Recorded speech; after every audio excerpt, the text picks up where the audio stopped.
Saludos cordiales. Como algunos recordarán, hace poco dediqué 3 programas para hablar de la ignorancia, como uno de los elementos que juegan el rol terrible de obstáculo en nuestra ruta al desarrollo y la prosperidad. Incluso, y quizá más importante, grave valladar para poder vivir en democracia. Desde hace algún tiempo me he venido cuestionando sobre la viabilidad de la democracia en países como Perú, Guatemala, en general Latinoamérica. Quiero advertir que los últimos 40 años, en decenas de artículos e incluso libros que he escrito, he sido un consistente defensor del sistema democrático. Porque como decía Churchill, la democracia es el peor de los sistemas políticos, exceptuando a todos los demás. Dicho lo anterior, compartiré con ustedes esta reflexión que inicio recordando de dónde parte la concepción liberal occidental que hoy sin mucho éxito intentamos instaurar como el sistema de convivencia. Todo se remonta a las ideas para gobernarnos que en la época de la Ilustración nos trajeron algunas novedades.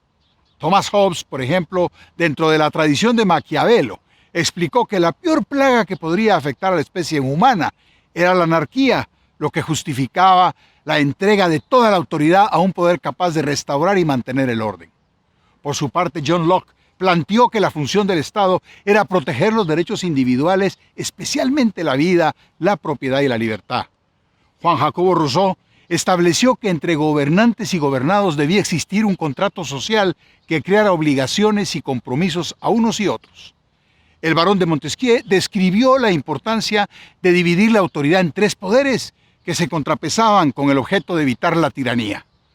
Finalmente, los revolucionarios americanos en 1776 y los franceses en el 89 cambiaron el eje de la autoridad, creando en la época moderna un nuevo sujeto histórico, depositario de la soberanía, el ciudadano.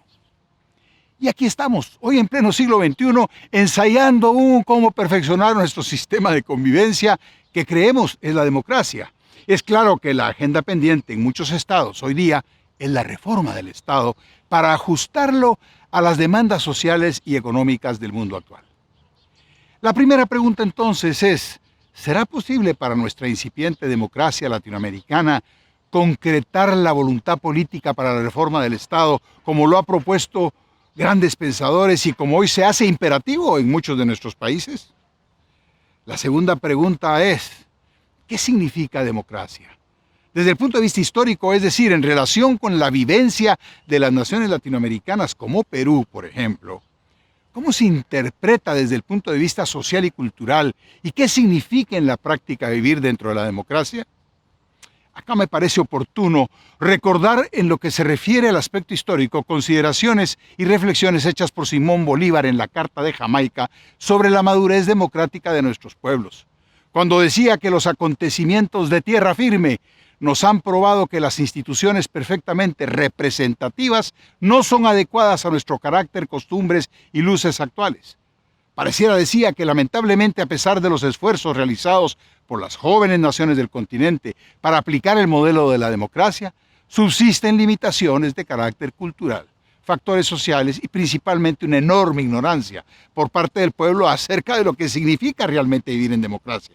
Es decir, todavía no se ha logrado una visión completa de la democracia en cuanto a las condiciones sociales objetivas para el desarrollo de la democracia.